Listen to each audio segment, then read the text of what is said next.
Unti-unti ko napagtanto na ikaw palang kapayapaang matagal kong hinahanap. Hindi ko rin alam kung kailan nawala ang galit ko.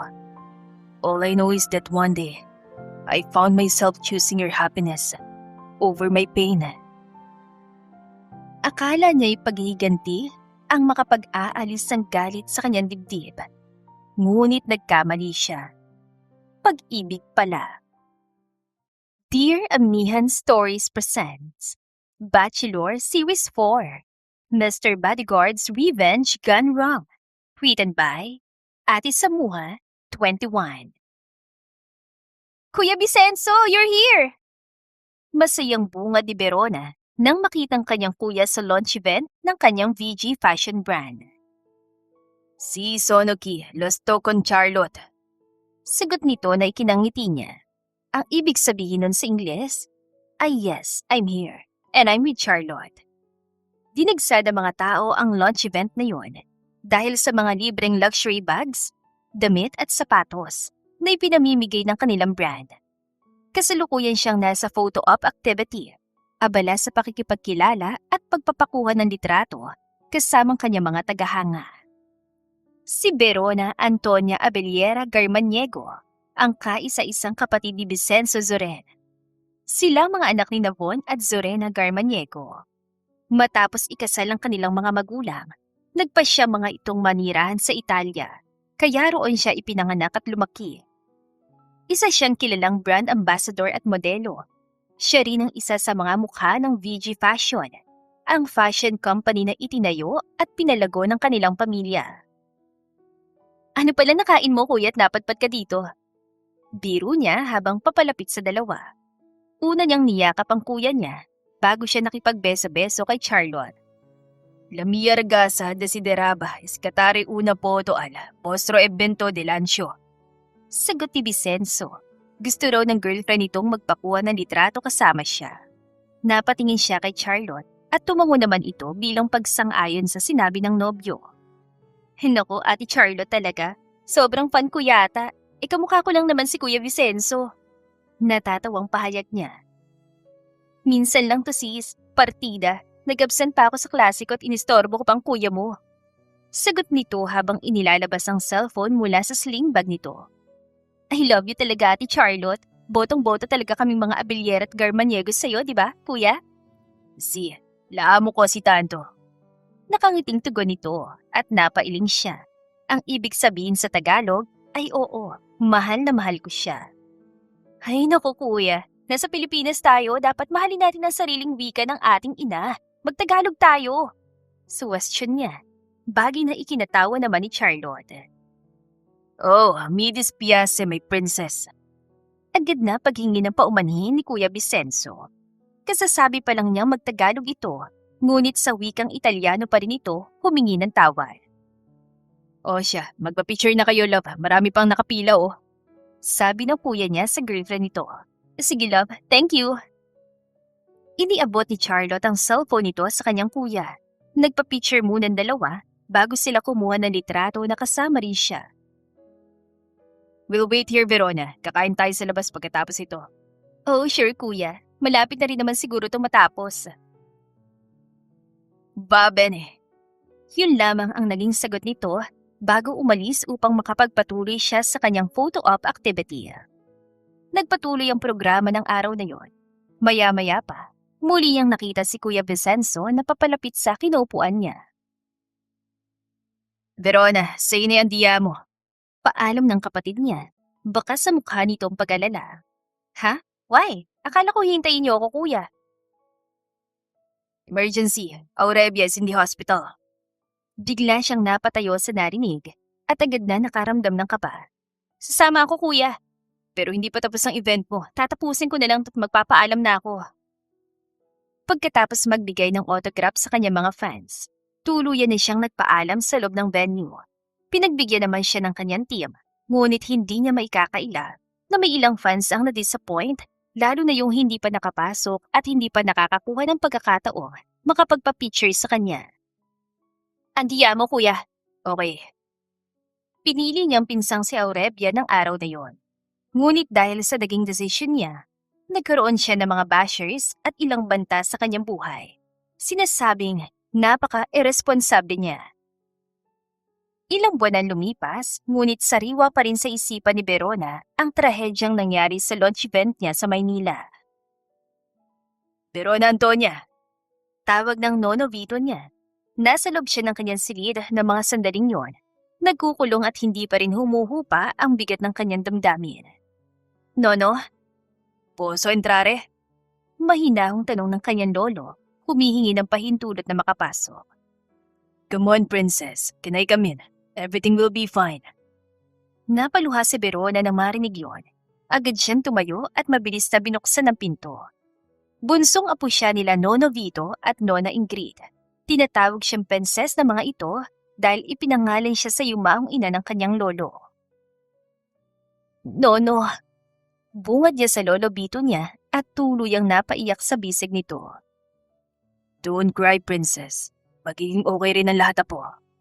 They don't want me anymore, Nono. They're boycotting my brand in Manila. Tapos bumaba rin ang sales ng VG Fashion dito sa Italia. Sumbong niya. It's okay. Wala na tayong magagawa ron, apo. Nasa tao na yun kung tatanggapin nilang brand o hindi. Di sa lahat ng pagkakataon ay mananatiling malakas ang negosyo. Nakakahiya po kasi kay Ate Shuraya, Nono. Shuraya Venus is a strong and positive person, apo. She can handle the pressure. Don't worry about her. Kami ang mas nag-aalala sa'yo. Para bang mula noon, nakalimutan mo na rin kung paano mabuhay ng payapa. Sorry po, Nono. Nag-guilty lang po ako. What if hindi na lang ako umalis noon? What if tinapos ko na lang yung launch ko? Di natin kontrolado ang mga pangyayari noon. Mariing umiling si Verona. Pilit pinipigilan ng mga alaala. Alam niya sa sarili niya na kung hindi siya umalis ng gabing yun, hindi sana mawawala sa kontrol ang lahat at hindi sana mangyayari ang trahedyang may kinalaman sa isang fan na nauwi sa pamamaril kung saan may mga nasaktan at nasawi. Aminado siyang napabayaan ng event team ang seguridad ng mga fans dahil nakapasok ang isang armadong sibilyan sa venue na naging sanhi ng trahedyang kumitil ng mga inosenteng buhay. Kumusta na po ngayon ang mga kaanak ng mga yumao, Nono? Magalang niyang tanong. Nitong mga nakaraang buwan, nakatuon ang kanyang atensyon sa pagtulong at pakikipag-ugnayan sa mga naulilang pamilya. Your parents have already settled things, princess. Okay nang iba, pero may isang pamilya na ayaw magpasettle dahil hindi raw kayang bayaran ng pera ang buhay ng kamag-anak nila. Nono, they are taking legal action for what happened during the launch event. Hindi pa namin alam ang buong detalye po. Patuloy pa rin ang pag-uusap at pag-aayos ng lahat. Hinaplos ni Lolo Vito niya ang kanyang ulot ngumiti. Stay positive. We are always here for you. Thank you po, Nono. Welcome, princess. By the way, your parents hired you a personal bodyguard para may kasama ka kapag lumalabas ka. Miss na miss ka na rin ng pamilya Abellera, po. Bisitahin mo naman sila. Salamat po, Nona. Sino po siya? Puno ng kuryosidad kung sino magiging personal bodyguard niya. Iniabot ng kanyang lolo ang isang brown envelope. Binuksan niya yon at nakitang larawan ng lalaking sinasabi nito. He is Captain Nicolas Vallejo. He came from the PNP intelligence group. He has been inactive for a year now and has been focusing on his family's business. Ganun po ba, Nono? Bigla siyang kinabahan habang tinititigan ng larawan. Napalunok siya ng dumakong kanyang tingin sa mga mata ng lalaki. Tila may mabigat at malamig na aura na agad niyang naramdaman kahit larawan lang yun. Wala pa man ay kinakabahan niya siyang makita ito sa personal. Samantala, nasa sementeryo si Nicolas ng umagang yun. Dinalaw niya munang puntod ng kanyang yumaong nobya bago siya lumipad patungong Italia, kung saan magtatrabaho siya bilang personal bodyguard. May paghihiganti na rin kita. Ang tagal ko tong pinalano. At ngayon, matutupad na rin ang paghihiganti ko. Lintik lang walang ganti. Mariin niyang sabi sabay kuyom ng kamao. Ilang buwan ang nakakaraan, ngunit hindi pa rin siya nakaka-move on. Sinisisi niyang launch event na pinuntahan ng kanyang yumaong nobya, pati ng pamilyang may-ari at ang sikat na ambassador ng VG Fashion. Dahil sa kapabayaan ng seguridad na nauwi sa trahedya. Babalik din ako. Kailangan ko lang tapusin ang misyong ito para makausad na rin ako sa buhay. Pagkatapos dumalaw sa sementeryo, nagtungo si Nicholas sa opisina ng kanyang kaibigan, si Attorney Marcus. Parts. Tawag niya habang dire-diretsong binubuksan ang pinto. What brought you here? Seryosong bungad ng kanyang kaibigan. Hindi man lang siya tinignan dahil abala sa pagbabasa ng logbook. Dito muna ako magpapalipas ng oras. Lilipad ako mamayang gabi papuntang Italia. Sagot niya at saka umupo sa harap nito. Napabuntong hininga si Marcus. Sinara nito ang librong binabasa bago tumingin sa kanya. Nick, it's time to move forward. Kung ano man ang balak mo, ngayon pa lang sinasabi ko na sa'yo. Stop bro. Ang kailangan mo lang gawin ay makipag-usap sa pamilyang Garmaniego. Ayusin to para makamove on ka na. Hindi madali ang mawalan, Marcus. At mas lalong hindi tama na isipin na nababayaran ang buhay ng tao kahit pagkano sila kayaman. Desisyon mo yan. Pero sana huwag mong kalimutan ang paalala ko.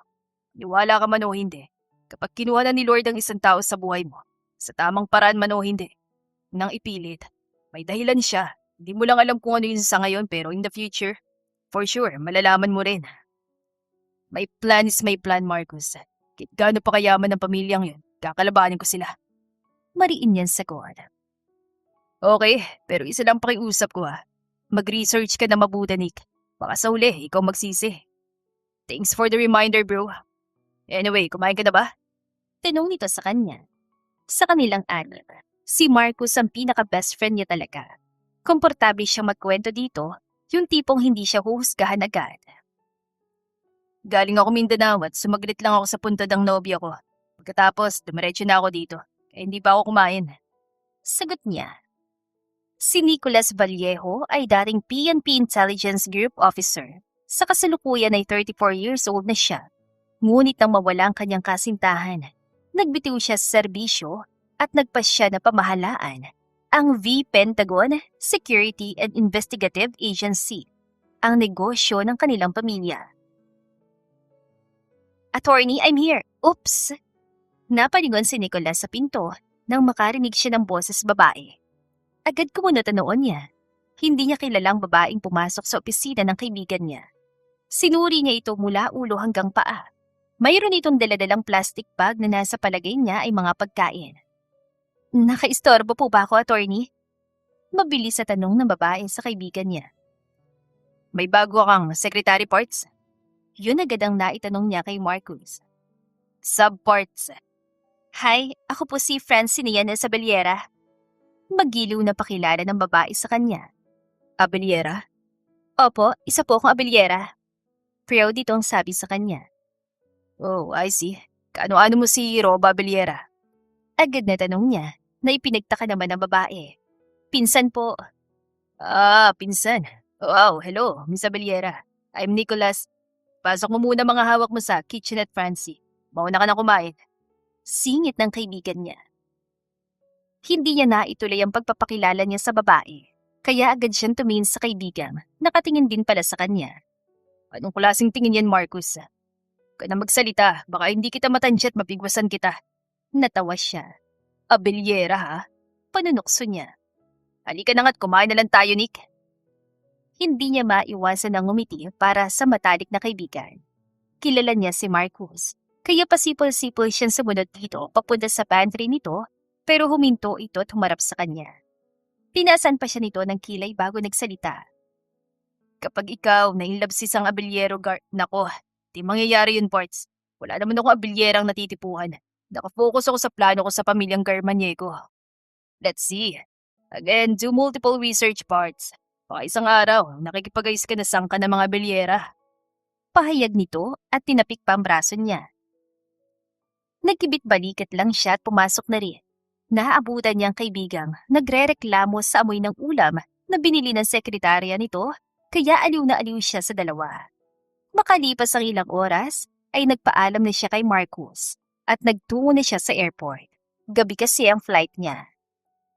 Ang intelligence agency sa Roma na pagmamay-ari ng mga Garmaniego ang nag-hire sa kanya bilang bodyguard ng ambassador.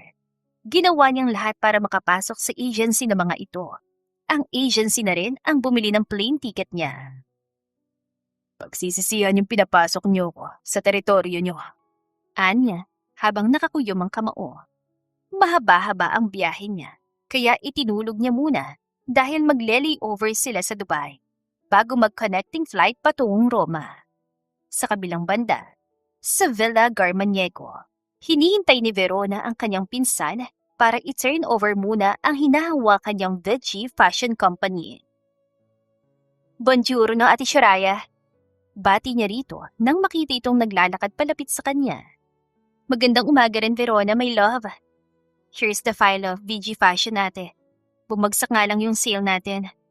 Malungkot niyang pahayag at saka inabot ang hawak na folder.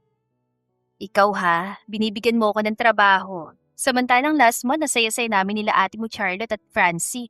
Naku, nakipag-away pa nga kami sa bar. Bida nito sa kanya.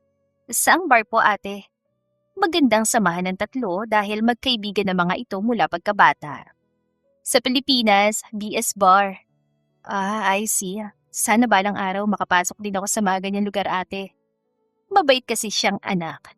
Hindi pa niya naranasang pumasok sa bar para mag-chill at magsaya. Nako, wag mo nang tangkain, Verona. Masisira lang ang buhay mo. Lalo na kapag kami yung kasama mo. Sus, ayaw niya lang akong isami. Alam mo ba, ang ate Francie mo? Naku, sekretary na ngayon ng attorney dahil sa kalokohan niya. Ikaw ba naman ang lumampaso sa kapatid ng attorney? Natatawang kwento nito. That's Ate Francie. Palaban talaga yon. Sang-ayon niya. Talaga? Isipin mo, siya yung sekretary pero siya pa yung magaling mag-utos sa attorney. Tignan mo kung gaano kapogi sa attorney. Sabi nito, sabay pakita ng larawan ng lalaki. Sa palagay ni Verona, stolen shot yun dahil abalang lalaki sa pagkain at walang kamalay-malay na kinukunan na ng litrato. Gwapo nga, ate. Kaya ikaw, Verona, huwag kang magmukmuk. God, girl, dapat palaban ka rin. Sayang ang dugong abilyera mo. Gayahin mo yung pinsan mong bulol. Suwestyon nito sa kanya. Napailing na lang si Verona. Hindi kasi siya lumaki sa podera ng mga abilyera. Dahil sa Italia talaga siya lumaki. Umuuwi lang sila sa Pilipinas tuwing may mahalagang okasyon o pagtitipon ng pamilya. Sige na, ate, mukhang darating na rin naman yung personal bodyguard ko. At uuwi na rin ako sa Pilipinas. Gusto ko rin personal na makausap ang pamilyang tumangging makipag-settle kina daddy at mommy. Hindi mo naman talaga kasalanan yun, Verona. Nasa tao na yun kung paano nila titignan ang nangyari. At saka valid naman ang dahilan mo nung araw na yun eh. Hindi pa rin ako mapalagay, ate eh. Dahil ako yung sinisisi nila. Partida, may mga natatanggap pa akong banda sa buhay ko. Malungkot niyang pahayag. Kaya nga may bodyguard ka na, di ba? Pero higit sa lahat, kailangan mo rin tigilan ng pagsisi sa sarili mo. Yumakap sa kanya si Ate Shoraya bago muling nagsalita. We're always here for you, princess. Gusto ko rin ng payapang buhay, Ate Shoraya. Gusto ko rin ng katulad sa inyo. Malayang nakakagalaw at nakakapunta kung saan niyo gusto. Nasa ganong usapan sila nang dumating naman ang pinsan niyang si Raji. Anak ito ng Dada Biraj niya. Bonjour nyo, Atuti. Masiglang bunga dito sa kanila. May kasama itong matangkad na lalaki na sa palagay niya ay ang personal bodyguard na ipinadala para sa kanya. Nakasuot ito ng puting cap at itim na leather jacket, habang nakasukbit sa kaliwang balikat nito ang isang itim na backpack. Good morning to Raji. Masayang bati ni Shoraya. Siya naman ay tumangulang dahil nakatuon ang kanyang atensyon sa lalaking kasama nito. Anyway, hindi ako magtatagal dito sa villa niyo, Ate Shoraya. Sinundot, hinatid ko lang ang bodyguard ni Verona. Sabi ni Raji sabay sulyap sa gawin niya. Wow, taray! May poging bodyguard sa ante! Biro naman ni Shoraya, sabay kurot ng mahina sa kanyang tagiliran. Ate naman, mahina niyang reklamo. No Vito order dito. Hindi raw uuwi ng Pilipinas si Verona hanggat wala siyang personal bodyguard. Paliwanag muli ni Raji. Halatang paborito si ante? Muling biro ni Shoraya, dahilan upang mapailing siya. Paborito naman tayong lahat, ate. Nagkataon lang na nalagay sa panganib ang buhay ni Verona. Sagot ni Raji habang nakatingin sa kanya. By the way, princess, he is Nicolas Vallejo from the Philippines. Their family owns the 3 branches of B. Pentagon Security and Investigative Agency in Luzon, Visayas, and Mindanao. Va bene. Maikling tugon niya. Huwag kang mag-alala, Verona. Kaya ko siya tinanggap bilang personal bodyguard mo ay dahil alam kong magiging ligtas ka sa kanya. Kapisado niya mga pasikot-sikot sa Pilipinas. Grazie, Fratello Raggi. Pasasalamat niya sa kanyang pinsan. You're welcome, prinsesa. So, kayo nang bahala sa kanya. Opo, sagot ni Shiraya. Alright, devo andare o ancora un incontro in agenzia. Paalam ni Raji. May nakaschedule pa raw kasi itong meeting sa agency. Humarap muna ito kay Nicolas at may ilang habiling iniwan bago tuluyang umalis sa villa ng dadabihan nila. Sunod na nagpaalam si Shiraya. So, marami pa pala akong asikasuhin, Verona. May iwan ko muna kayo Mamang Pogi, ingatan mo yung pinsan ko Prinsesa yan sa amin sa pamilyang ate. Agad na saway ni Verona habang namumula ang mukha niya sa hiya. Natawa si Shiraya at itinaas ang dalawang kamay na tila sumusuko. Okay, hindi na ako magsasalita. Ay nako, pakiinin mo muna yung bodyguard mo si. Baka nagugutom na. Akyat muna ako sa kwarto ko Bye-bye. So, you are Verona Antonia Garmaniego? Napaigtad siya nang marinig ang boses ng lalaki. Agad siyang napalingon at nagtamang kanilang mga paningin. Oo. Finally.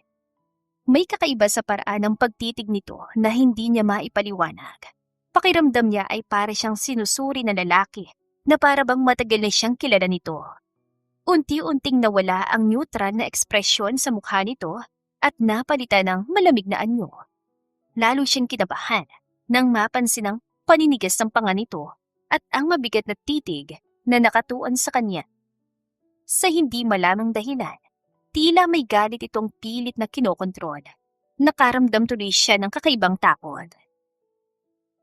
So, you are the ambassador who launched VG Fashion in Manila months ago? Mariing tanong nito. Sa tono pa lang ng boses ng lalaki, alam niyang may galit itong kinikimkim. She say? Agad niyang tanong. Kumunot ang noon ng lalaki. Who are you? Ramdam niya ang bahagyang panginginig ng kanyang mga tuhod. Hindi niya maipaliwanag kung bakit, pero may kakaibang kaba siyang nararamdaman. Ngunit bigla na lang tumawa sa Nicolas. Ang lalaking kanina ay tila nag-aapoy sa galit, ay biglang nagbago ng ekspresyon. Relax, Miss Garmaniego. I'm just kidding. Nandito ako para protektahan ka. Remember, I'm your personal bodyguard.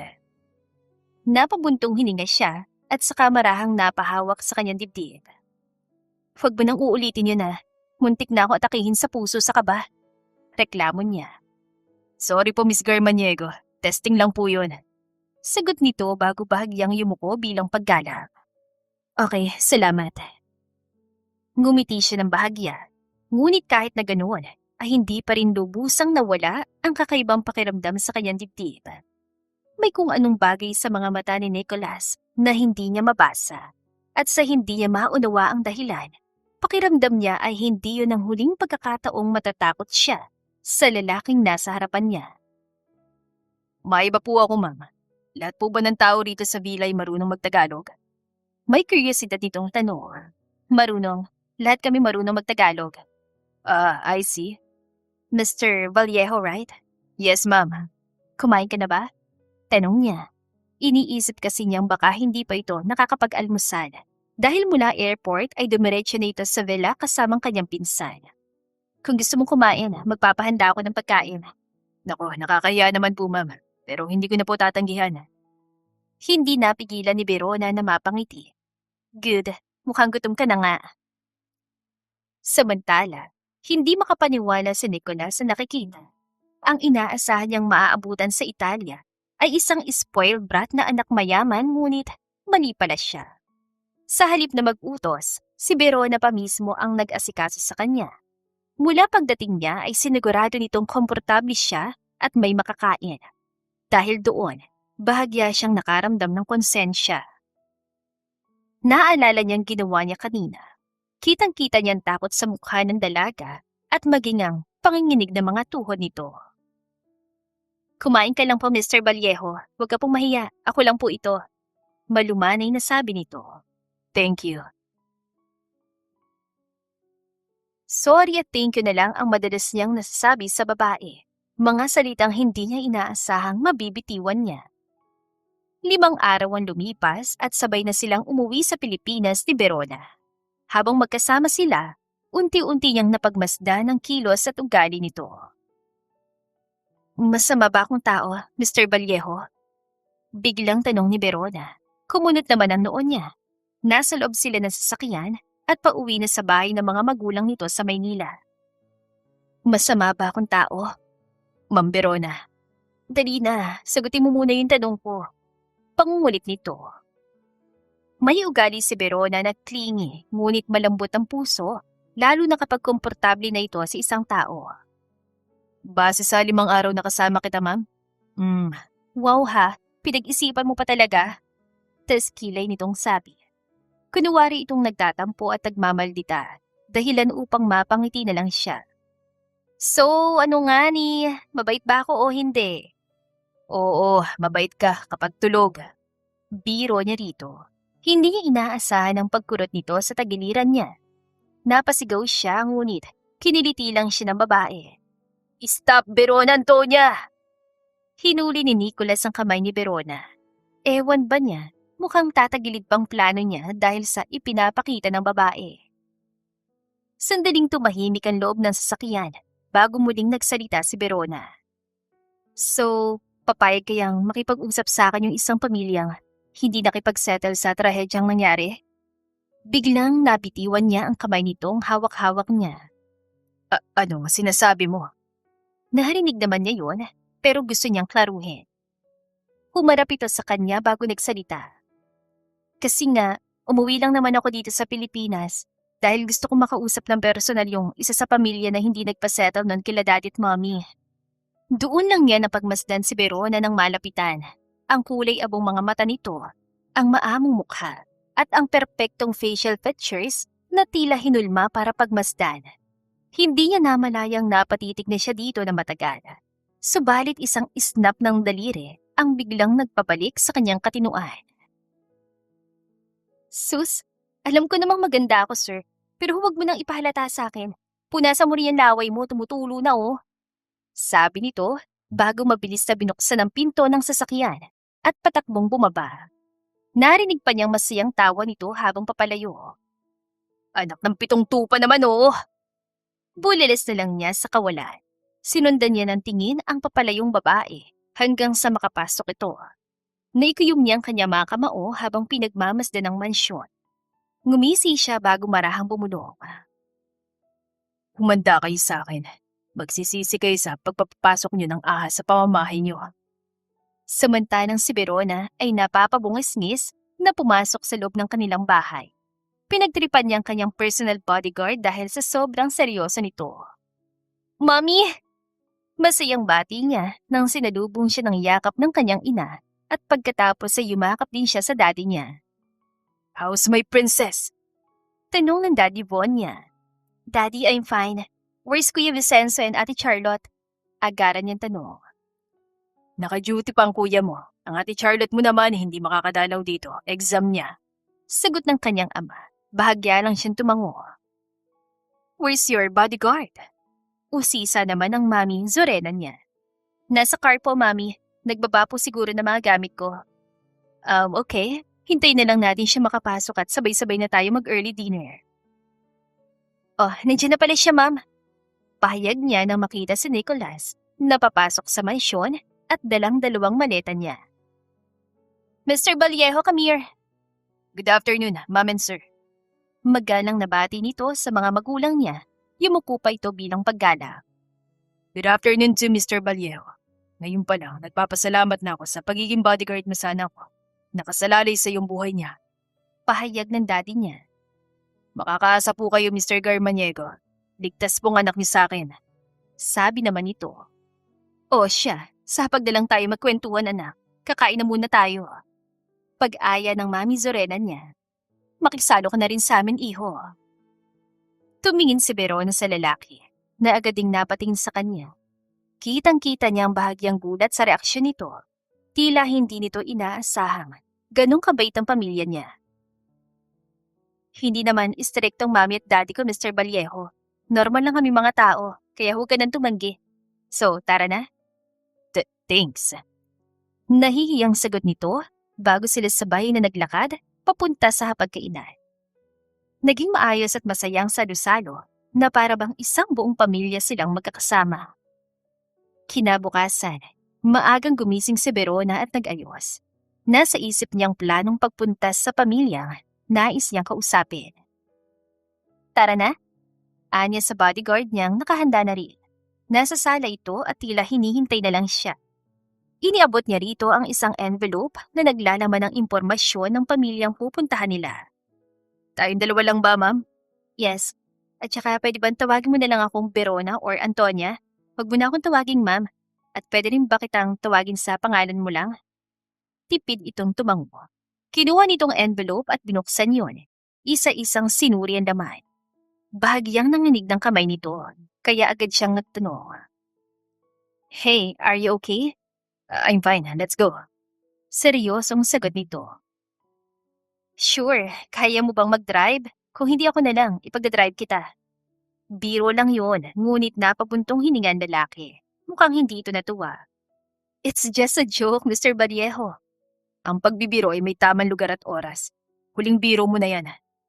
Sorry po. Hindi na ulit umimik ang lalaki, kaya nanahimik na rin siya. Ramdam niyang hindi magandang timpla ng kanyang bodyguard.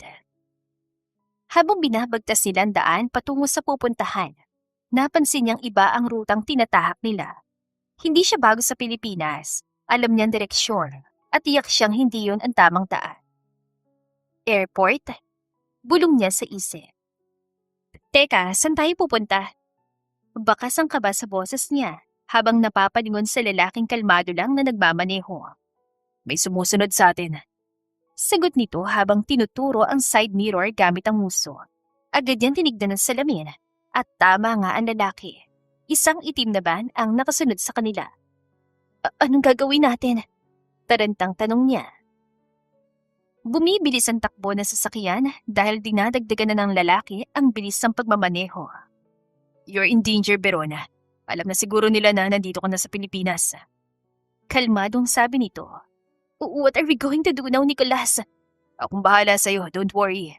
Teka, tatawagan ko muna mga magulang ko. Okay, sabi mo sumama ka sa akin at tatawagin ko rin sila mamaya. Again, don't worry. Para sa kaligtasan mong ginagawa ko. Tumango siya. Kahit kinakabahan ay nabawasan ang kanyang takot dahil sa presensya ng lalaki. Nagtaka siya nang huminto sila sa parking area ng airport. Teka, bakit nandito tayo, Nicolas? Nagmamadali na itong bumaba at binuksan ang pinto sa passenger seat. Sumama ka sa akin, dali na! Mabilis ang kilos si Nicolas. Inalalayan pa siya nito pababa ng sasakyan at nagmamadali na silang pumasok sa airport. Hindi man niya lubos maintindihan ang nangyayari, sumama na lang siya. Mindanao? Tanong niya na makita ang dalawang tiket na binili nito. Tawagan mo na mga magulang mo. May exclusive resort ako sa Mindanao. Doon ka muna pansamantala habang hindi pa natin nalalaman kung sino yung sumusunod sa atin kanina. Mabilis at tumawag siya sa kanyang mga magulang. Ipinaliwanag niya nangyari at nagpaalam na pansamantala siyang magtatago sa resort ng kanyang bodyguard dahil iyon ang mas ligtas na option sa ngayon. Sa kabilang banda, hindi intensyon ni Nicolas na takutin si Verona. Ngunit malinaw sa kanya na may banta sa buhay nito sa Pilipinas. Kaya naman iyon ang nakita niyang pinakamabilis sa paraan upang maprotektahan ito habang sinasagawang kanyang sariling plano. Sir Raji. Bungad yan na sagutin ang tawag ng kanyang amo sa Italia. How's Verona? Agad na tanong nito. She's fine right now, sir. Natakot lang kanina. Imporma niya habang sinulyapan ang dalagang natutulog sa tabi niya. Nasa loob na sila ng sasakyan, papunta sa private resort niya sa Mindanao. Sa pagod at tensyon na nangyari, nakatulog na rin si Verona sa tabi niya. Bantayan mo siya, Nicolas. Uuwi kami riyan sa Pilipinas para kami ang mag-iimbestiga. Sige sir, nandito na kami sa Mindanao. O sige, ingat kayo. Nang matapos ang tawag, huminto na rin ang sasakyan at pinatay niya ang cellphone. Nandito na po tayo, sir, sabi ng driver. Okay, thank you. Sa hilagang Mindanao niya dinala si Verona. Mahaba man ang biyahe, wala siyang ibang choice dahil naroon yung private resort niya na katabi ng isang isla sa Kamigin. Verona Antonia, tawag niya sabay tapik sa pisngi nito. Mahina nitong ungol bago dahan-dahang nagmulat. Nagtamang kanilang mga mata at bahagya siyang napadunok nang masilayan ang lungkot sa mga mata nito. Nandito na tayo, bumaba ka na. Gabi na pala. Tanong nito habang inililibot ang tingin sa paligid. Yes, kakain muna tayo bago magpahinga. Inalalayan niya itong pumasok sa bahay niya. Sir Nicolas, good evening po. Prepared na po ang dinner niyo. Bati ng kasambahay. Salamat, Manang. Kumain silang dalawa ng gabing yun. Walang imikan. Tanging tunog lang ng kubyertos ang naririnig sa hapag. At halos ramdam na rin niya ang mabigat na tibok ng kanyang dibdib sa sobrang katahimikan. Kinaumagahan, maagang nagising si Nicolas. Sisimula na niyang kanyang plano. Pinalis na rin niya mga tauhan niya, kaya silang dalawa na lang ni Verona ang naiwan. Good morning, Nicolas. Bungad ng dalaga. Kasalukuyan siyang nasa beranda at nagkakape, habang nakatanaw sa tahimik na dagat. Good morning. Coffee? Alok niya. Sige, salamat. Maganda pala dito, Nicolas. Peaceful. Mananatili ka muna dito pansamantala. Nag-usap na kami ni Sir Raji. Hanggat may banta sa buhay mo, dito ka muna. Pero kanya-kanya tayo. Hindi kita pagsisilbihan. Kung gusto mong kumain, magluto ka. May bigas, frozen foods at ulam sa ref. Sige. Mabilis sa sagot nito. Napatingin siya sa dalaga. Sinusuri ang reaksyon nito, ngunit kalmado lamang ito. At kung hahanapin mo mga tauhan ko dito, pinabakasyon ko muna sila. Sa madaling salita, dalawa lang tayo dito. Okay, gets ko na po. Doon lang ako. Paalam niya. At saka naglakad papunta sa dalampasigan dalang tasa ng kape. Isang oras ang lumipas bago siya bumalik. Ngunit natigilan siya nang pumasok siya sa kusina, nakahanda na sa mesang almusal. Nagluto na pala ako ng breakfast natin, Nicolas. Nakaayos ng 2 plato at baso. Handa na ang lahat. Uupo na lang sila't kakain. Anong niluto mo? Usisa niya kahit kita naman niya ang nakahanda sa mesa. Here, plain rice, fried egg, sausage at may nakita akong diles. Kumunot ang noon niya nang dinampot nito ang diles at sinubo. Paano mo natutunang kumain ng pangprobinsyang almusal? Kung akala ng iba na glamorous ang buhay namin, hindi totoo yun, no? Oo, mayaman kami pero hindi kami maarte. We live simply, lalo na kapag kaming magpipinsan ng nagbabonding. Simple lang talaga kami. At itong diles? Sabi nito saka muling kumuha ng maliit na isda at inilapit sa kanya na hindi niya nagawa pang tanggihan. Napaisip si Nicolas. Naaalala niyang kaibigan niyang si Marcus at ang alaga nitong mahilig din sa diles. Ate Frances' favorite. Wika nito. Bigla siyang napaupo nang marinig ang pamilyar na pangalan. Here, water! Mabilis na alok nito na inabutan siya ng tubig. Salamat. Okay ka lang, Nicolas? Tumango siya. Pero sa loob-loob niya ay hindi niya maintindihan ang sarili. Napapansin niya na kapag kaharap o malapit ang babae, parang may sariling isip ang kanyang katawan. Kusa yung kumikilos nang hindi niya kontrolado. Sinong Francie? Usisa niya. Baka sakaling ibang Francie din ang kilala nito. Si Ate Francie Nian Abellera. Kilala mo siya? Kumuha na si Verona ng pagkain at nagsimulang kumain. Gamit lang ang kamay nito na ikinaawang na ng labi niya. Paano mo naging ate si Francie? Naalala niya ang mga paalala ni Marcus, kaya lalo siyang kinabahan. Uminom uli siya ng tubig. Ramdam niya ang mabilis sa tibok ng puso niya. Tahimik siyang nagdasal na mali ang hinala ng kanyang isip. She's my cousin. I'm Ann Abellera, you know? Pagkarinig niya sa sagot na yon, bigla siyang nasamid sa iniinom na tubig. Umubo siya ng umubo.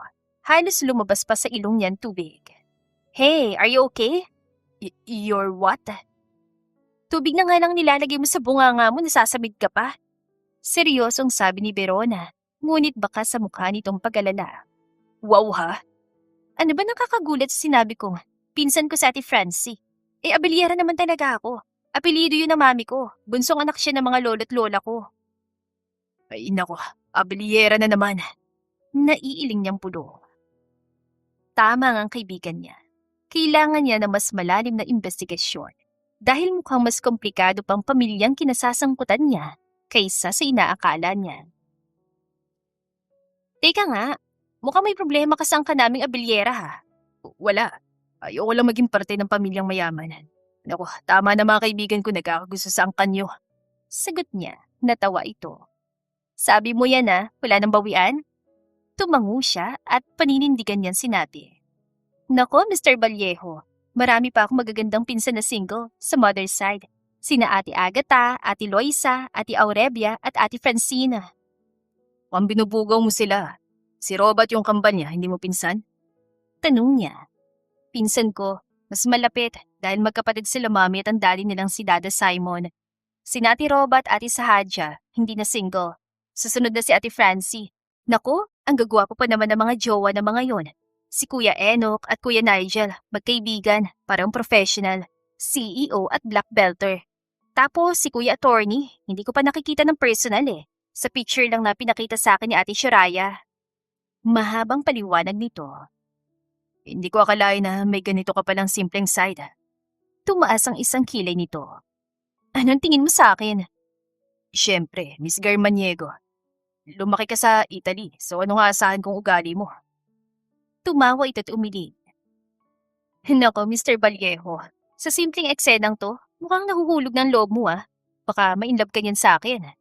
Hindi yan mangyayari. Taga mo yan sa bato. Hindi niya alam kung bakit, pero matapos niyang sabihin yun, ay bigla siyang tumayo at iniwan ng babae sa hapag.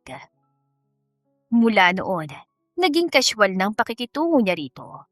Hindi niya rin masasabing gumagana ang plano niya dahil marunong ito sa lahat ng bagay at kaya nitong alagaan ang sarili nito kahit iwan pa niyang mag-isa. Ang gusto sana niya ipahirapan ito pero mukhang hindi naman ito nahihirapan. Maliligo lang ako sa dagat, Nicholas. Paalam nito nang lapitan siya. Sige, pero sa susunod, huwag ka na magpaalam. Marunong ka ba lumangoy? Medyo. Sinundan niya lang ito ng tingin habang papalapit sa dagat. Huwag kang pupunta sa malalim high tide ngayon. Paalala niya. Salamat sa paalala, Nicholas. Lumusong si Verona at lumangoy hanggang sa mas malalim na bahagi ng dagat. Pinagmamasdan lang niya ito nung una hanggang sa bigla itong sumisid kasabay ng alon. Verona! Bigla siyang kinabahan. Lumipas ang ilang segundo pero hindi pa rin umaahon ang dalaga. Verona Antonia! Patakbo siyang lumusong sa dagat at pilit siyang sumisid para hanapin ito. Verona, nasan ka? Hindi ito nakakatawa! Samantala, nakasimangot si Verona habang nakasilong sa malaking bato malapit sa pampa. Sus, kunwari pang walang pakialam, sinusungitan pa niya ako. Bulong niya. Hinayaan niya lang maghanap ang lalaki bago siya nagpasyang bumalik sa bahay. Makapagbihis na nga, bahala ka riyan, Nicholas Vallejo. Che? Pagpasok niya sa loob, papunta sana siya sa kanyang silid nang mapansin niyang bukas ang pinto ng kwarto ni Nicholas. Nakita niyang isang picture frame. Lumapit siya para makita yon. Ngunit unti-unti niyang nakikilala ang babae. Hindi ako pwedeng magkamali. Sa larawan na yon, yakap ni Nicholas ang isang pamilyar na babae. Ikaw ang nasawi sa launch event ko. Hindi niya natapos ang sasabihin nang bigla siyang hinatak ni Nicholas sa braso at inilabas sa kwarto. Ano sa tingin mong ginagawa mo? Galit na sigaw nito. Nanginig siya sa takot. Who are you? Anong balak mo sa akin? What are you talking about? Malamig na tanong ni Nicholas. Basang-basa na sila pareho. Siya! Sabi niya at itinuro ang picture frame. Isa siya sa nasawi sa trahedya ng launch ko noon. Magbihis ka muna. Sagot nito. Umiling siya at bahagyang umatras. Huwag mo kang itulak palayo sa katotohanan, Nicholas. So plano mo to, di ba? Mariing tanong niya. Kung ano man, sino bang babaeng yun? Halata namang girlfriend mo siya. Pero bakit sa dami-rami na magiging bodyguard ko ikaw pa? Tell me, tama bang iniisip ko na kaya pala ayaw ng pamilya niyo magsettle? Dahil revenge ang gusto niyo? Kaya mo ba ako dinala dito? Para pahirapan ako? Kasi hindi naman ako tanga para hindi maisip ang posibilidad na yun, Nicholas. Look, woman. I don't care about what you're saying. Pumasok ka na't magbihis. Baka magkasakit ka pa. Malamig na utos ito at tinalikuran na lang siya bigla. Nicholas, gusto ko nang umuwi. Pigil niya sa binata at hinarangan pa ito. No, hindi ka pa pwedeng umuwi. And why not? Sino ka para magpasya para sa sarili ko, ha? Hindi na niya napigilang suntukin sa dibdib si Nicholas. Ngunit hindi man lamang ito nag-react. Malamig lamang ito nakatingin sa kanya. Inulit pa niya yon ng ilang beses. Ngunit wala. Hindi nito iniindang pananakit niya. I'm your bodyguard. My responsibility is to protect you and keep you safe. You're staying here until your cousin decides when you can go home. Nicholas! Sigaw niya sa pangalan nito. Basta na lamang itong pumasok sa silid nito at pabagsak pang sinarang pinto. Ah! Ti odio, Nicholas Vallejo! Sa inis at gigil ni Verona ay pumanhik na lang siya sa sariling kwarto. At doon ay nagsisigaw pa rin siya sa galit na nauwi rin sa pag-iyak. Kaya pala ang cold niya sa akin dahil yung pala talagang dahilan. Naiiyak niyang usal. At saka marahas na pinunasan ng luha sa kanyang pisngi bago siya nagpasyang magbihis. Kahit masama loob niya ay lumabas pa rin siya. Kailangan niyang magluto ng hapunan nila dahil ipapakita niya sa lalaki na kaya niyang mabuhay nang walang inuutusan na ibang tao. What? Wala nang panggato? Bakit kasi walang kalan para makapagluto na ako? Inis niyang sigaw. Nagganap siya ng pwedeng pamutol ng kahoy hanggang sa mapako ang tingin niya sa itak. I've never used this before. Nakikita ko lang to kay Ate Francie. This is exciting. Kinuha niya ang kaluban at sinabit sa kanyang bewang pagkuway sinuksok doon ang itak. Sinigurado muna niyang matibay ang pagkakakabit bago nagtungo sa kakahuyan. Sa kabilang dako, nakaupo lang sa sahig si Nicholas. Sapu-sapo noo at malalalim ang paghinga. Hindi niya inaasahan na malalaman agad ni Verona ang tungkol sa yumao niyang nobya. At nahulaan agad ang plano niya. Hindi naman talaga natuloy dahil nabigo siya. She's gonna be okay, right? Tinong niya sa sarili. Nakaramdam siya kanina ng paninikip sa dibdib na makitang umiyak ito. Yun kasi ang kauna-unahang nakita niyang umiiyak ang babae. Malayong malayo sa ugali nitong masiyahin at palaging nakangiti. Maya-maya ay napansin niyang dumidilim ang paligid. Kaya sumilip siya sa bintana. Nagbabadya ang malakas na ulan.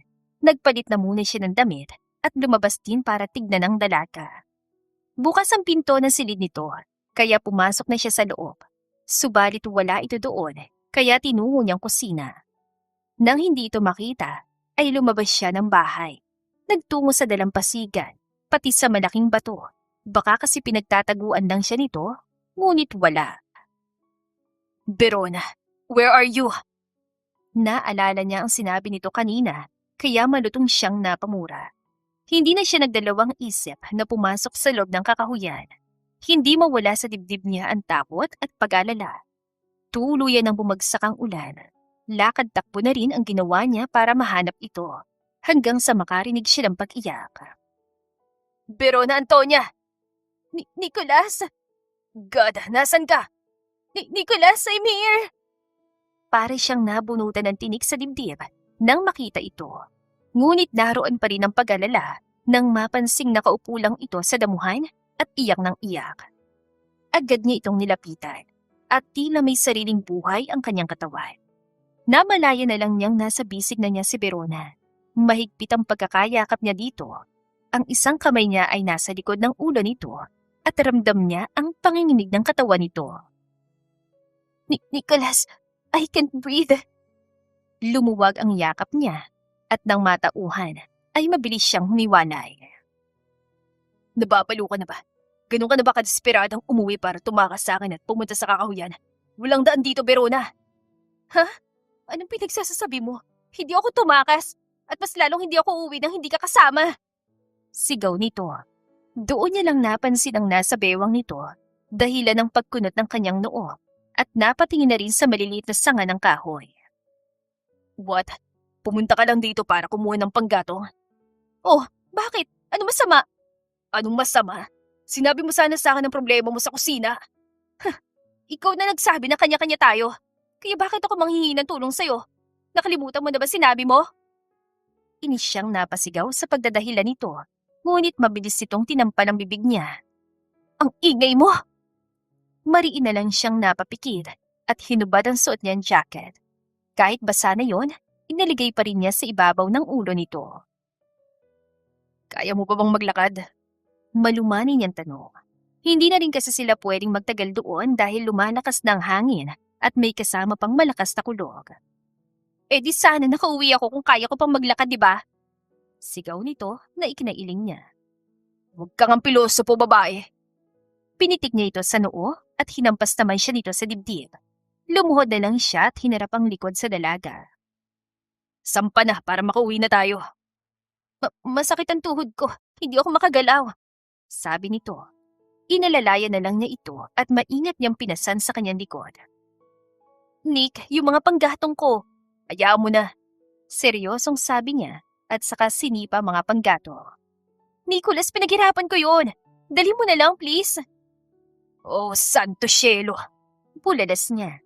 Narinig niyang mahina nitong hagikik kahit nasa kalagitnaan sila ng kakahuyan at parehong basang-basa ng ulan. Anong nakakatawa, Garmaniego? Wala. Ang cute mo kasing mag-Italiano. Kunin mo na yung panggatong ko at umuwi na tayo. Nilalamig na kaya ako. Wala naman siyang nagawa kundi sumunod sa inuutos nito. Sunod-sunura naman talaga siya sa babae. Kaya hindi na siya nagugulat sa kusang galaw ng kanyang katawan. Kanda-talisod siya dahil madilim na at madulas pandaan.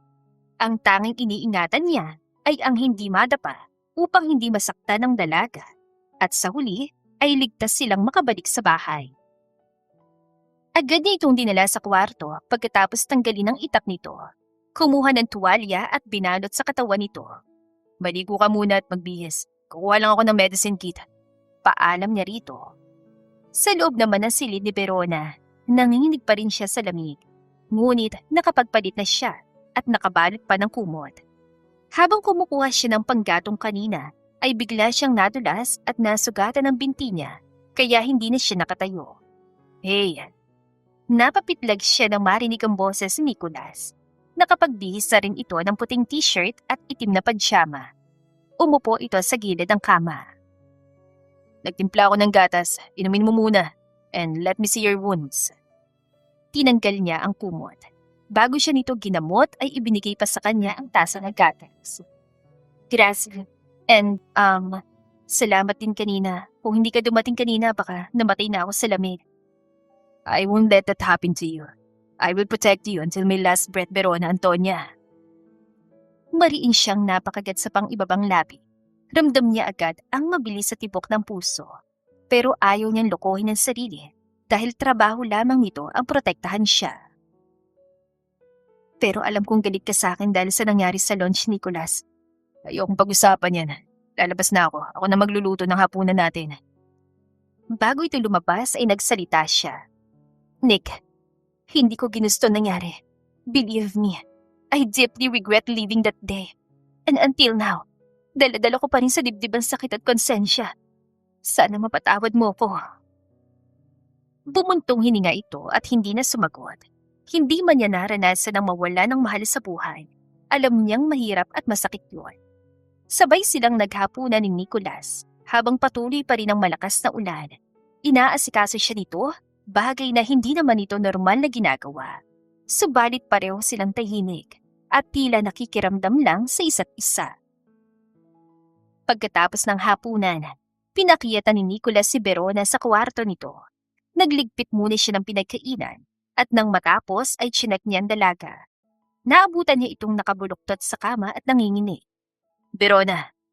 Sinapo niya noon ito para lang mapamura dahil inaapoy na ito ng lagnat. Nagmamadali siya naghanap ng gamot. Kumuha na rin ng palanggan at towel. Daddy! Naalimpungatan ito nang marahan niyang tinapik sa pisngi. Ako to, uminom ka muna ng gamot. May lagnat ka, Verona. Inalalayan niya itong makabangon, ngunit sumiksik sa dibdib niya. Nick, sakit ng ulo ko. Wika nito na tila nagsusumbong sa kanya. Pinunasan niya luhan tumulo sa pisngi nito. Nang bigla itong umupo ay kinabahan siya lalo. Mawawala rin yan. You just need to take your medicine so you can get some rest. Where's my daddy, Nicholas? Dapat nasa tabi ko siya. Yayakapin niya ako't kakantahan. Mahinang sampit nito. He's not here. But I'm here with you. I won't leave you alone. Kakantahan din kita kung gusto mo. Sabi niya, at marahan naman itong tumango.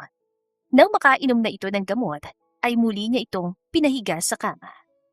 Nilagyan niya ng basang tawel ang noon nito at namalaya na lang niyang kinakantahan na niya ito.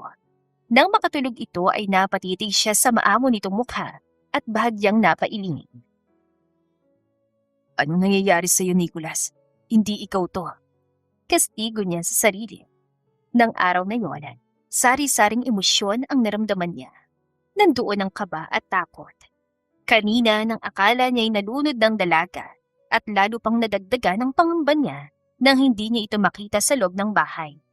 Ngayon, kahit may sakit ito at nasa tabi na niya, hindi pa rin mawala ang kaba sa kanyang dibdib. Sana bumaba ng lagnat mo.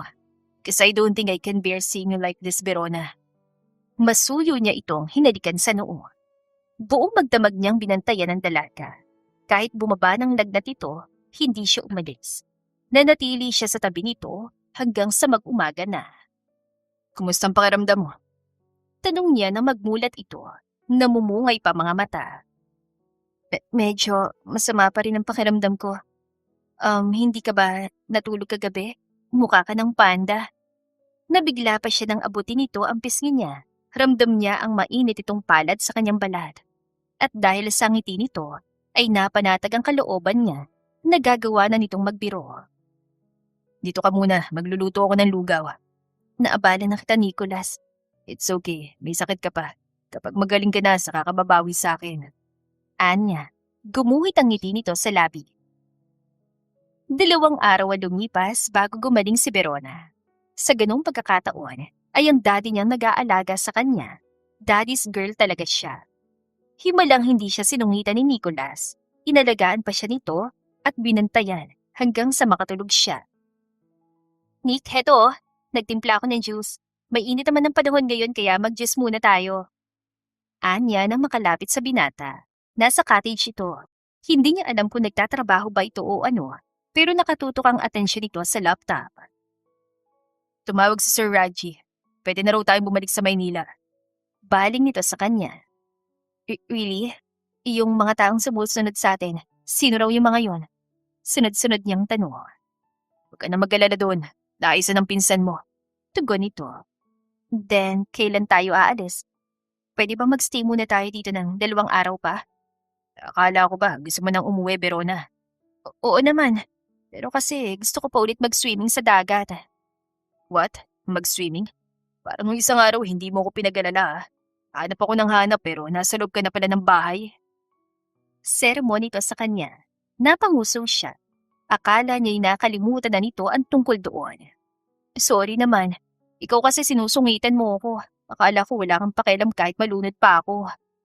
Pagdadahilan niya. Alam mong kalaban kong pamilya mo kapag napahama ka, Verona. Seryosong sambit nito. Nakangiting nag-best sign lang siya. Sorry na. Sige na, uminom ka na ng juice. Anya sabay bigay ng baso dito. Thanks. Mahina nitong usal. Basta ha, Nicholas, mag-extend muna tayo ng 2 araw dito. Fine, sabi nito. Yes, thank you. Pero kailangan mo magpaalam kay Sir Raji. Lasiya pare amic con fratello Raji. Masayang sigaw niya na ikinangiwi ni Nicholas. Baka minumura mo na ako ah. Hindi ah. Sabi ko ako nang bahala. Sorry, nasanay lang ako. Ako tong pinagsasabihan si kuya kapag nagsasalita siya ng Italian, pero hindi ko naman mapigilan ang bibig ko. Natatawa niyang pahayag. Napailing ang binata at uminom na ng juice. Pero hindi ka pa pwedeng magbabad ngayon sa dagat ah. Galing ka pa sa sakit, baka mabinat ka. Oh, okay. Bukas na lang pwede. Tumango lang ito. Nang sumunod na araw ay nag-swimming siya sa dagat. Suot niya ang itim niyang bikini na pinatungan ng see-through na dress. Susulitin ko ng pagkakataon na to! Masayang sigaw niya. Nang akmang huhubarin niya suot na cover-up dress ay may nagsalita.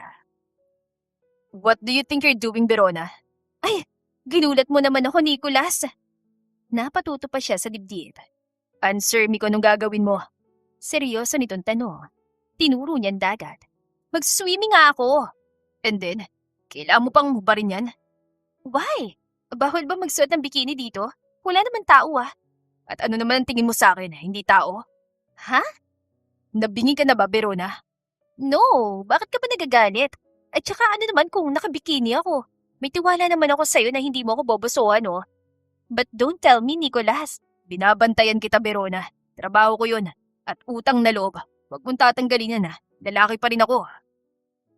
Babala nito bago nagtungo sa dalampasigan. Wait, maliligo ka rin ba? Habol na tanong niya. Hindi, babantayan kita mula dito. Sagot nito. Ikaw bahala.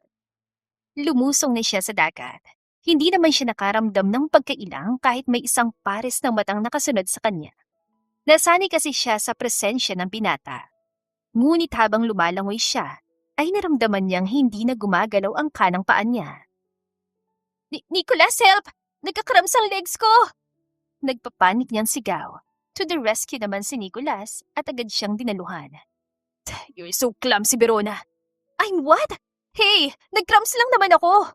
Exactly, hindi ka kasi nag-iingat. Ines na sisi nito at buong puwersa siyang pinangko. Napapikit siya nang tumama ang noon niya sa dibdib nito, pero pumulupot pa rin ang mga braso niya sa leeg nito. Dinala siya nito sa dalampasigan para suriin ang binti niya. San dito? Yung kanang paa ko!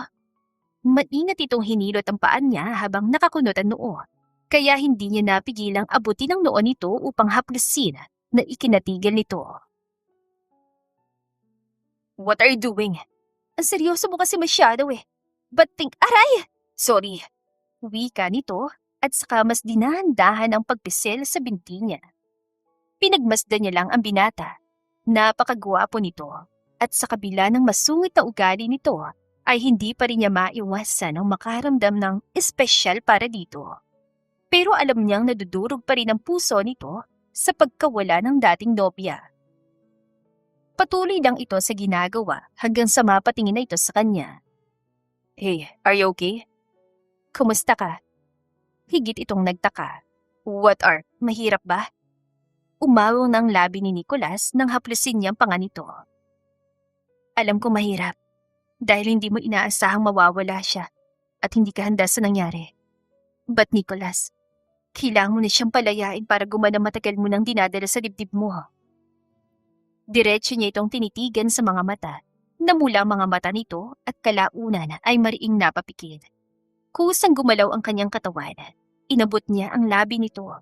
Ramdam niyang paninigas ng katawan ng binata. Ngunit hindi ito gumalaw, ni hindi siya tinulak. At nang iginalaw niya ang mga labi, ay nalasahan niya ang luha nito. Dahan-dahan niya itong pinakawalan. Nicholas, matiim itong nakatitig sa kanya. Unti-unti niyang nabasang emosyon nito, lungkot at sakit. Ngayon ko lang na-realize, Verona, ni isa sa kanila. Walang nagtanong kung kumusta ako. Ang lagi lang nilang sinasabi, kailangan ko mag-move on at kalimutan ang nangyari. Nakakatawa, hindi ba? Kung sino pa yung sinisisi ko sa nangyari, siya pa yung kauna-unahang nagtanong kung kumusta ako. Pahayag nito, at walang buhay na natawa, ngunit lumuluha ito.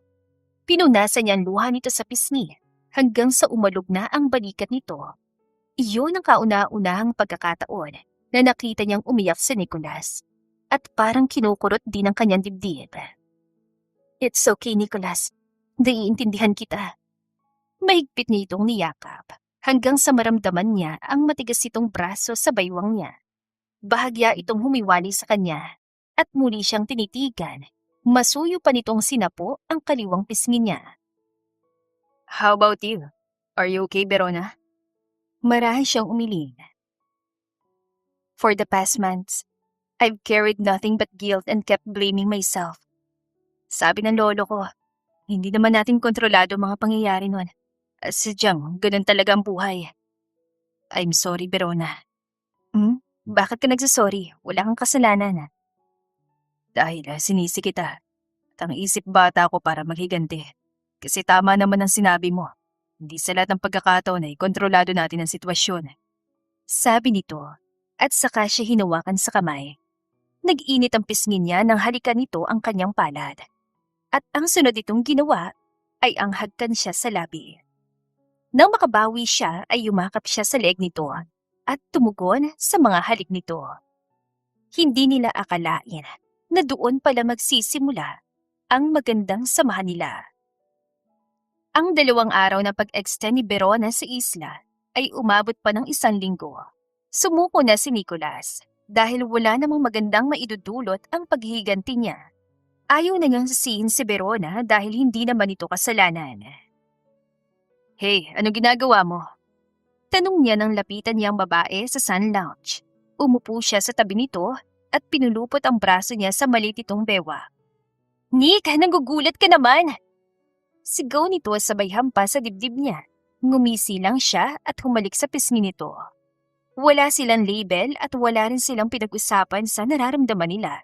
Basta naging malapit na lang sila. Swimming ulit tayo, Nick? No, hindi mo pa napapansin na nangingitim ka na?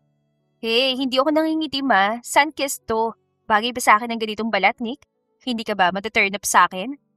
Tanong nito na napamungis-ngis pa. Nope, you're beautiful, inside and out. Nakangitingin sambit. Hinawi niyang hibla ng buhok nitong tumatabing sa maamo nitong mukha. I'm beautiful, inside and out? Ngingiti-ngiti nitong tanong. Tumango siya at hinalikan nito sa noo. How old are you pala, Nick? Napaayos siya sa pagkakaupo nang magtanong ito tungkol sa edad niya. Hindi mo ba nabasa yung profile ko? Hindi masyado eh. Pangalan mo lang at mas nag-focus ako sa litrato mo. Nahihiya nitong paliwanag. I'm 34. Wow, you're too old. Naningkit ang mga mata niya nang tumawa ito. Kidding, age doesn't matter naman, right? Hindi siya agad nakaimik dahil wala siyang mahanap na isasagot. Alam niya sa sarili niyang hindi pa pwedeng pumasok sa isang relasyon kung hindi pa siya handa. Ngunit sa tuwing tinititigan niya si Verona, ay parang gusto niya sundin na lang kung ano ang tinitibok ng puso niya. Verona, you'll wait for me, right? When everything has settled down and things are finally okay. Of course. No matter how long I have to wait, I'll still be here for you, Nick. Always, love. Napapikit siya nang maramdaman ang mabilis sa tibok ng puso niya. Wala na. Talo na siya at hindi nga matakasan ng tila sumpa ng mga kaibigan niyang nahuhulog sa isang abelyera. Dahil miski siya ay ganoon na rin ang bagsak. Bumalik na sila sa Maynila at nang masiguro nilang wala ng banta sa buhay ni Verona, ay kusa na siyang nagbitiw sa kanyang trabaho. Nakiusap na rin siya sa kanyang mga magulang nang namayapa niyang nobyang si Claire na makipag-settle na sa pamilya Garmaniego. 1 taon lang siyang naghintay bago siya naglakas loob na harapin ang pamilya Abellera at Garmaniego. Tunay na mababait ang mga ito dahil pinagbigyan siya ng pagkakataon at 1 taon pang lumipas bago rin sila naging opisyal na magkasintahan ni Verona. Nick, bakit yata walang masyadong tao dito? Nagtatakang tanong ni Verona nang dumating sila sa restaurant at naghihintay sa mga kaibigan nito. I reserved the entire restaurant para hindi ka dumugi ng mga fans mo, love. What? Bakit naman? Okay lang naman sa akin. Besides, luxury fine dining ito. For sure, mahal ang bayad mo, love. Marahan siyang umiling at gumiti sa nobya. It's okay. Ano pang silbi ng pagtatrabaho ko kung hindi ko to kayang bayaran para sa'yo? Oh, you're so sweet, love. Sasagot pa sana siya nang may sunod-sunod na tumikim. Agad siyang napatayo nang dumating na mga kaibigan niya. Kanina pa ba kayo? Hindi ba kami na-late? Tanong ng kaibigan niyan si Levi. Tumayo naman sa tabi niya si Verona. Hi Kuya Walter and Kuya Israel. Hello Verona. Sabay na bati ng mga ito sa dalaga. Halos magkasunod lang tayo. Tugon niya kay Lev at saka nakipag-fist bump sa mga ito. Reserve ang restaurant na ito. Di naman tayo sa bar Ani Liam. Hindi ko pwedeng dalhin dun si Verona. Maraming tao. Umiiling na sabi niya. Love, gusto ko rin dun. Naririnig ko rin kay Ate Francie na masaya sa bar. Sabi ng girlfriend niya, sabay hawak sa braso niya. Mabilis siyang napatingin kay Marcus. Walang ekspresyon na mukha nito at umupo na lang bigla. Anyway, this is Verona Antonia Garbanyego. And love, mga kaibigan ko. Kilala mo na sila Walter at Israel. Ito naman sina Attorney Marcus Lazgano, Engineer Liamen, Dr. Levy Descalara. I know Dr. Levy. Doktor siya ni Ate Aurebia. Napakunot noo siya at palipat-lipat ang tingin sa kaibigan at sa kanyang kasintahan. Nagpakilala pang mga ito bago siyang ninisian ni Marcus. Another abelyera ha? Nice meeting you all. Ang gagwapo niyo pala. And Attorney Marcus, alam mo ba si Ate Love. Mabilis niyang hinapit sa bewang si Verona. Broken-hearted yan. Bulong niya. At saka ito hinalikan sa ibabaw ng ulo. Hindi na ito nagsalita pa. Mukhang nakaramdam na rin. Nagpatuloy ang dinner nila kasama mga kaibigan niya at nauna lang umuwi ang mga ito dahil may plano pa siya ngayong gabi. Inaya niya itong sumayaw habang may tumutugtog ng piano. I love you so much, Nicholas. Napaubo siya sa sinabi nito. Hey, ako dapat ang mauna magsabi niyan. Gusto ko nang sabihin sa iyo kung gaano kita kamahal. Hindi ka ba nabibilisan sa sitwasyon natin, Verona? Tanong niya sa kasintahan. Inikot niya ito. Hindi naman. Alam mo namang walang sinusunod na oras o panahon ng pag-ibig. Kapag dumating yun, wala kang magagawa kundi tanggapin na lang. Tumingkayad pa ito upang halikan siya sa pisngi. Huminto siya sa sayawan nila at bahagyang bumitiw. Ben, handa ka na ba rito? Dahan-dahan siyang lumuhod bago inilabas ang maliit na kahon na matagal na niyang binili. It started with anger, with wounds that never fully healed, and a thirst for revenge that I thought would bring me peace. But somewhere along the way, everything changed. Unti-unti ko napagtanto na ikaw pala yung kapayapaang matagal kong hinahanap at hindi ko rin alam kung kailan nawala ang galit ko. All I know is that one day, I found myself choosing your happiness over my pain. Now, there's only one thing I want. To spend every morning, every night, and every chapter of my life with you. Rona Antonia Agar Maniego. Will you marry me and make me the happiest man alive? Sunod-sunod ang patak ng mga luha nito. Do you think na kaya kitang tanggihan, Nick? Kahit alam na niyang isasagot nito, ay kinakabahan pa rin siya. Of course, love. Of course. Si Tesposero. Nakagat niya ang labi dahil hindi pa rin siya pamilyar sa wikang Italyano. Kailangan ko yata mag-aaral niyan para maintindihan kita, love. Napahalakak ito at saka inilahad ang kamay. Yes, I will marry you, Nicolas Vallejo. Mabilis niyang sinotang singsing at 3 beses na hinalikan ng kamay nito. Pagkuway niyakap ito at ginawaran niya ng matamis na halik. Matapos noon, ikinasal din sila.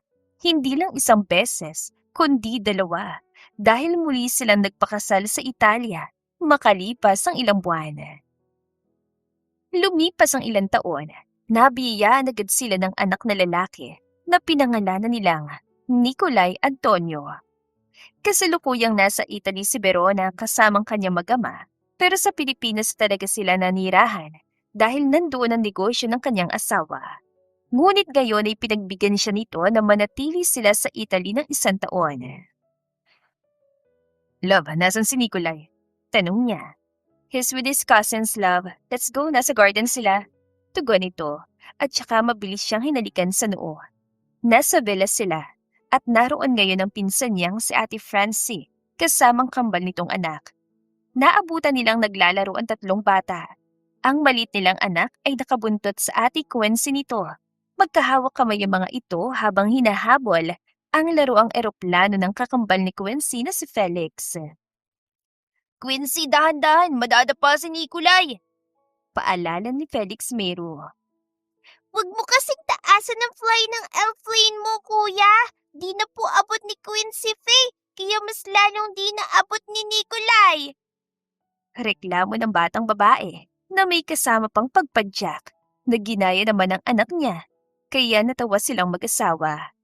2 taon pa lamang ito, kaya hindi pa masyadong tuwid magsalita. Tama na nga, Quincy. Pagod na ako. Rest na muna tayo. Sabi ng kuya nito. Kuya Felix, Maglalalo pa tayo, Pagod ka na agad? Palipad ka lang naman ng airplane mo, diba, Nikolay? Si! Matinis sa sigaw ng kanilang bubwit, sinamahan pa ng pagtango. Oh, diba, kuya? Hello kids! Tama na yung paglalaro nyo. Gusto nyo bang magmerienda muna tayo? Pukaw niya sa atensyon ng tatlong bubwit. Nang mapatingin sa gawin nilang kanilang anak, ay mabilis itong bumitiw sa nakatatandang pinsan at patakbong nilapitan sila.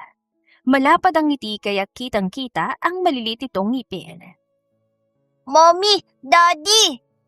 Lumuhod agad si Nicholas at mabilis na binuhat at pinugpog ng halik sa magkabilang pisngi ang anak nila. Ang bagal mo pa rin tumakbo, baby. Malambing na sabi niya. Hinalikan niya rin ang matambok nitong pisngi. Dada Nick and Mama Belona! Tawag sa kanila ng pamangkin niyang bulol, pero tuwan-tuwa naman siyang marinig ito. Mama Verona, Quincy. Oh, okay po, kuya. Mama Belona! Hay nako, Quincy. Napasaponanan sa noo ang pamangkin niyang lalaki. Dada Nick, alam mo ba bibisita kami sa Philippines? Muling lumuhod ang asawa niya upang pumantay kay Quincy. Really? Little Lasgano? Love, baka marinig ka ni Ate Francie. Hindi kita ipagtatanggol sa kanya, sige ka. Babala niya rito na ikinatawa nito. Kailan daw kayo bibisita, Quincy? Ay, Dada, nakalimutan mo na po ba? Birthday po ni Azrael, kaya po kami bibisita sa Pilipinas. Paliwanag naman ni Felix. Tama ka, Felix. Birthday nga ng inaanak ko. Malapit na po ang birthday ni Azrael, Dada Nick. Makikita ko na po mga dada at mama ko sa Philippines. Pagbibida naman ni Quincy. Binibida niya talaga na marami siyang mama at dada. Singit ni Francie na bigla na ng sumulpot. Sabay-sabay na tayong umuwi, ate. Nakangiti niyang sabi. Sure, Verona. Dada Nick, bibilang ko po dada ko. Makulit na singit na naman ng kanyang pamangkin. Quincy, wag mong kulitin si Dada Nick. Mommy, bibilang pa po ako, Quincy, isa. It's okay, Francie. Come on, ilang bandada mo, Quincy? Malambing na sabi ng asawa niya. Umupo na ito sa damuhan. Hinila nito makulit na bubwit para umupo sa kandungan nito katabi ang kanilang anak. Ang kakambal nito ay lumapit sa ina. Nick, baka abutin yan hanggang gabi, sige ka. Nakangising sabi ni Francie. Napanguso tuloy ang anak nito. Sisimulan ko na po, Mommy. Behave ka po dyan. Bilang na po ako, Dada Nick. Go on, baby. Nagsimula nitong bilangin ng mga daliri. Samantalang si Felix ay tinakpan ng dalawang tenga nito na ikinatawan niya. Uno po, si Dada Flans. Dada Nick. Due, si Dada Timothy. Tle, si Dada Alejandro. Kuwatlo, si Dada Lowan. Singka, si Dada Floland. And, sino pa po ba? Si Dada Sevlin po. Sete, si Dada Nolt. Otto, si Dada Vicenzo. And Nobe, si Dada Josiah Ben po. At 10 naman, si Dada Joshua Ban. And 11 si Dada Laji.